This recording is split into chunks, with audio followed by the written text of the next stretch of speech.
Marami pa po ang isinugod sa ospital sa buong maghapon sa unang araw ng bagong taon. Kasama na riyan ang mga nasabugan ng pulbura at ng paputok na napulot lamang nila. Yan ang aking sinaksihan. Nanganganib mawala ng 2 kamay ang 13 anyos na lalaking ito. May butas din siya sa tiyan, mga sugat sa mata at iba pang bahagi ng katawan. Ang sanhi, sumabog ang napulot niyang paputok ayon sa medic na nagdala sa kanya sa ospital. Natanong ko sa kanya, gano'n kalakas yung sabog? Parang granada raw, sabi nung kasamang kaibigan ng nanay. Tumanggi ng magbigay ng payag ang ina ng bata, dala ng bigat ng emosyon. Pangsyam siya sa mga biktima ng paputok na isinugod sa East Avenue Medical Center ngayong araw. Nabangga naman ng nakainom na rider ang 11 anyos na babaeng ito na nagdulot ng sugat sa kanyang likod. Dapat nga padandahan kasi maraming kabataan. Kaso siguro sa lasing na pabilis po yung takbo niya. Isa lang siya sa mga isinugod sa ospital na biktima ng vehicular accident habang sinasalubong ang bagong taon. May mga biktima rin ng bugbugan. Sa Quirino Memorial Medical Center, 17 ang naitalang firecracker-related injuries simula kahapon. 89 naman ang biktima ng paputok na dinala sa Jose R. Reyes Memorial Medical Center sa Maynila. Nasabugan din ng paputok ang kamay ng isang pasyente sa Tondo Medical Center.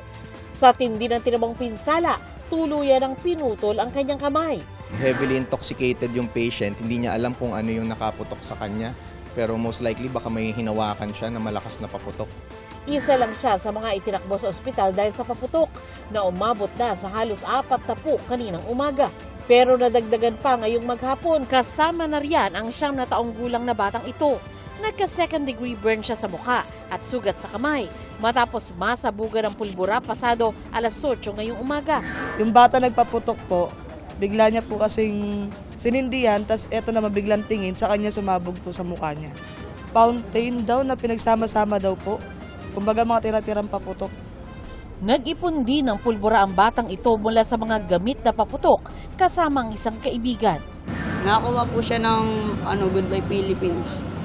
Tapos nilagay yung mga pulbura po, nilagay niya po sa cups. Nagsindi po siya ng posporo.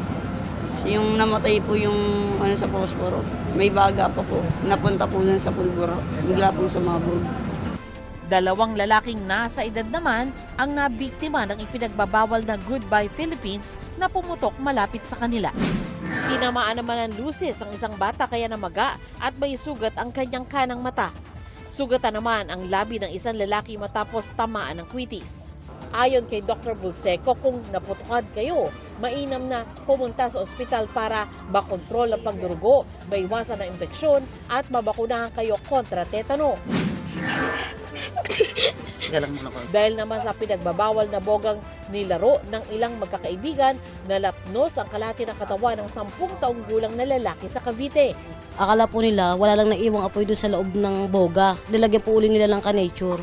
Paglagay po, sumiklab, inabot po yung damit niya. That time na yun, nasa trabaho po ako, naka-duty.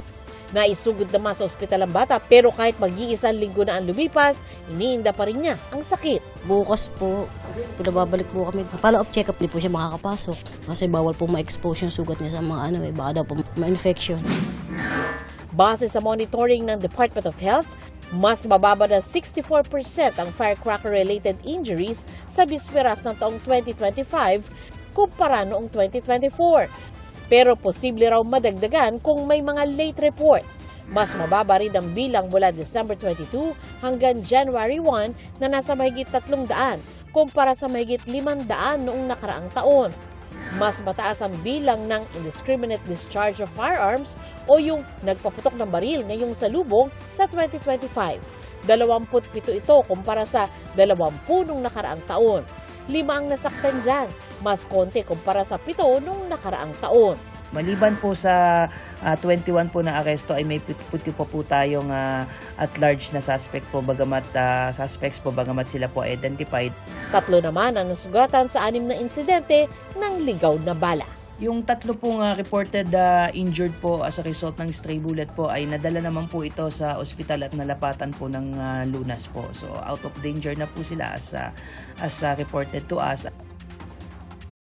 Mga kapuso, maging una sa saksi. Mag-subscribe sa GMA Integrated News sa YouTube para sa iba't ibang balita.